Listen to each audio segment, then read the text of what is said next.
নমস্কার বন্ধুরা, welcome back to my channel Labani's cook and ব্লগে সকলকে স্বাগত জানিয়ে আজকে আরও একটা নতুন ভিডিওর সঙ্গে। তো চলো ভিডিওটা শুরু করা যাক। তোমরা তো জানছোই যে এখন আমাদের শিফটিং চলছে আর সংসারের সমস্ত জিনিস এলোমেলো হয়ে গেছে, মানে গোছানো কোনো জিনিস নেই। শুধুমাত্র রান্নাঘরে রান্না করার যে সমস্ত জিনিস সেগুলো রয়েছে। তো রান্না করার পরে কিচেনটার পরিষ্কার করিনি, তো এইরকমই ছিল আর কি। আজকে সময় হয়ে ওঠেনি, কারণ এদিক ওদিক করে আর কি সময় করে উঠতে পারছি না। তো সন্ধেবেলায় আর কি রান্নাঘরটা পরিষ্কার করব, মানে গ্যাস ওভেনটা পরিষ্কার করে নেব। যেহেতু এই যে বেসিনটা রয়েছে সেখানেই আমাকে ঠাকুরের জিনিসপত্র, জামা কাপড় ধুতে হয়, থালা বাসন ধুতে হয়, তো সেই কারণে এই জায়গাটাকে মুছে পরিষ্কার করে নিই। তারপরে আর কি ঠাকুরের জিনিসগুলো ধুই করি আর কি। তো সেই কারণে আগে গ্যাস স্টোভটা পরিষ্কার করে নেব। তারপরে আমার যে মন্দিরটা তোমাদের দেখিয়েছিলাম সেটা এখন চলে গেছে।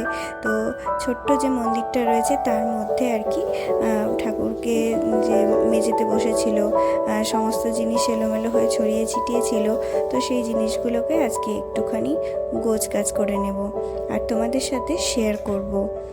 মানে শিফটিংয়ের সময় এরকমটা হয়ে থাকে, এটা একটা টিপসও বলতে পারো তোমরা শিফটিংয়ের সময়। তো আমার মানে ঘরে যে সমস্ত জিনিস আমাদের সাজানো থাকে বা এমন কিছু জিনিস থাকে যেগুলো আমাদের সবসময় লাগে না, তো সেই ধরনের জিনিসগুলোকে ধীরে ধীরে প্যাকিং করতে শুরু করেছি। তো সেই কারণে আর কি দেখতে পাচ্ছ এখানে অনেক কিছু খালি হয়ে গেছে।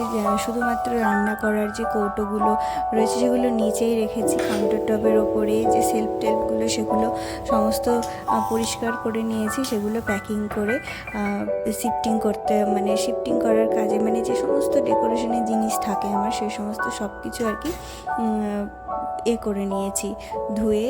মানে যেহেতু তেল চ্যাটচ্যাট করে, তো সেই কারণে আর কি ধোয়াধুয়ি করে পরিষ্কার করে নিয়েছি ধীরে ধীরে আর কি। তাতে কি হয়, মানে যাওয়ার সময় আর কি সব জিনিস নোংরা টোংরা থাকলে ভালো লাগে না, সেখানে গিয়ে আবার পরিষ্কার করতে হবে, তো সেই হেডেকটা আর কি থাকে না।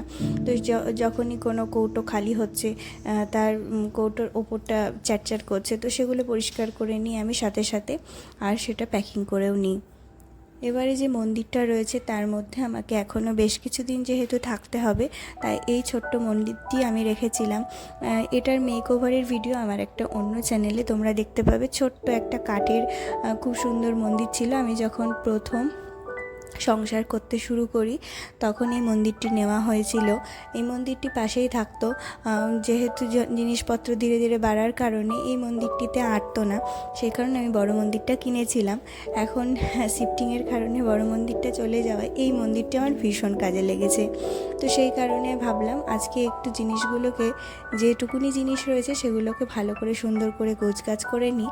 আর ভগবান দেখো মাটিতে বসে রয়েছে, সিংহাসনের উপর বসে থাকলেও যদিও সেটা খুব একটা ভালো লাগছে না, তাই আমার ভাবলাম যে এই মন্দিরটাতে সুন্দর করে জিনিসগুলো গোছগাছ করে আর ভগবানকে সুন্দর করে বসিয়ে আমি জায়গাটা পরিষ্কার করি। এখনও যেহেতু আমার 15 থেকে 20 দিন মতো সময় রয়েছে যাওয়ার আগে, তো সেই কারণেই এই কাজটি আজকে করতে শুরু করলাম।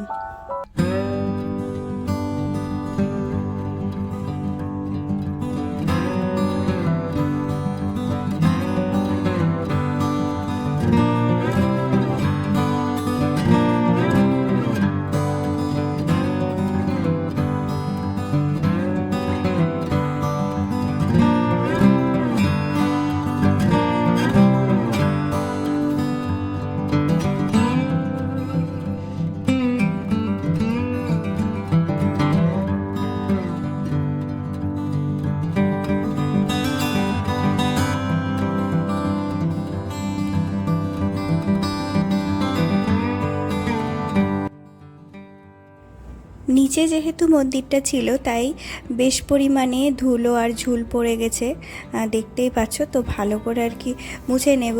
আর পাশের যে ময়ূর পালক আরও যে সমস্ত জিনিস আর কি লাগছে না, তো সেগুলোকে সরিয়ে ফেলবো, কারণ এই মুহূর্তে খুব সামান্য জিনিস দিয়েই আর কি মানে করছি, মানে এই ডেকোরেশনের জিনিস মন্দিরের আর কিছু সেরকম নেই। যে সমস্ত আমার প্লাস্টিকের ফুল, আরও কিছু জিনিস কিনেছিলাম, তারপরে এই পালকগুলো, এগুলোকে সমস্ত কিছু সরিয়ে নেব। পালকগুলোতেও ভীষণ ঝুলটুল পড়ে গেছে, তো এগুলোকে পরিষ্কার করে যথারীতি আমার অন্য মন্দিরে আর কি ডেকোরেশনের জন্য সেগুলো প্যাকিং করে নেব। তারপরে জিনিসপত্র সেখানে নিয়ে যাব, তারপরে সেখানে আবার ডেকোরেশন হবে, অ্যারেঞ্জ হবে সমস্ত জিনিস। তো এখন প্রচুর একটা টানাপোড়েনের মধ্যে সময়টা যাচ্ছে। এদিক ওদিক, এদিকটাও গোছাতে হচ্ছে, এখানটাও গোছাতে হচ্ছে, আবার ওদিকেও গোছাতে হচ্ছে। তো ভীষণ একটা সময় যাচ্ছে। তো সেই কারণে ভিডিওগুলো তোমাদের সাথে খুব লেট করে ভিডিও তো মানে বানিয়ে ফেলি, কিন্তু এডিটিং করাটা খুব চাপের বিষয় হয়ে যায়। বসে যে এডিটিং করব সেই সময়টুকুনি করে উঠতে পারছি না, তো এটাই আর কি সমস্যা হয়ে যাচ্ছে। আর এই মন্দিরের মেকওভারটা কেমন হয়েছে তোমরা কিন্তু জানিও বন্ধুরা। এই মন্দিরটা আমি কখনোই তোমাদের সাথে শেয়ার করিনি, এই আজকেই প্রথম শেয়ার করলাম। এবং মেকওভারের পরে আমার ভগবানকে কখনো এখানে বসায়ও নি, তো ভগবানের হয়তো বসার ইচ্ছা ছিল এখানে, তো যেই কারণে দেখো আজকে আমার হঠাৎ করে মনে হলো যে বাস এই মন্দিরটাতেই আমার ভগবানকে সুন্দর করে বসাবো। তো প্রত্যেকটা জিনিসে ধুলো টুলো পরিষ্কার করে আবার যথারীতি সেখানে রেখে দিচ্ছি জিনিসগুলো। আর যে সমস্ত জিনিসগুলো আমার এই মুহূর্তে প্রয়োজন হচ্ছে না, যেমন গোপালের অনেক মুকুট টুকুট রয়েছে, অনেক জুয়েলারি রয়েছে, সেগুলো আমি সমস্ত সরিয়ে দিলাম। শুধু একটি জুয়েলারি, একটি কানের রাখলাম, তাও খুব গরমের মধ্যে আমি পরাই না, এমনি ফ্রিলি রাখি গোপালকে সবসময়, মানে এত সমস্ত কিছু মুকুট টুকুট চুল লাগাই না। তো এই যেগুলো লাগে সেগুলো রেখে বাকিগুলো জিনিসগুলো সমস্ত কিছু সরিয়ে ফেললাম। তারপরে যেহেতু সন্ধে হয়ে গেছিলো, একটু প্রদীপ জ্বালিয়ে ধূপ জ্বালিয়ে সন্ধেবাতিটা দিয়ে নেব। তারপরে চলো তোমাদের সাথে শেয়ার করব আজকে একটা রেসিপি বলতে পারো। মানে যে সমস্ত রান্নাঘরের জিনিস থাকে সেগুলোকে আমি ধীরে ধীরে আর কি খালি করতে শুরু করেছি, তো সেই কারণেই এই রেসিপিটা তোমাদের সাথে শেয়ার করব।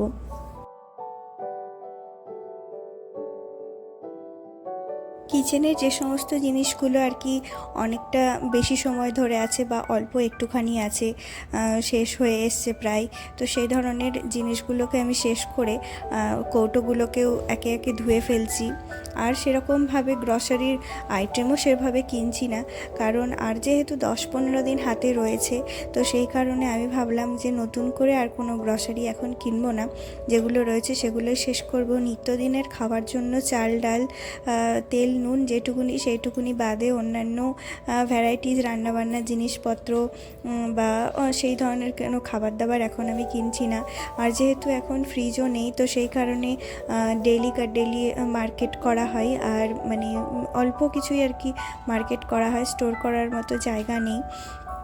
তো অনেকগুলো বাদাম ছিল, তো বাদাম ছিল এবং এক কৌটো মধুও ছিল, তো আমি ভাবলাম যে এটা একটু পিনাট বাটার বানিয়ে ফেলি। আর কখনো পাশের ঘরে একজন দিদি আমাকে খুব হেল্প করে, তো তার ফ্রিজে কখনো আমি রাখি।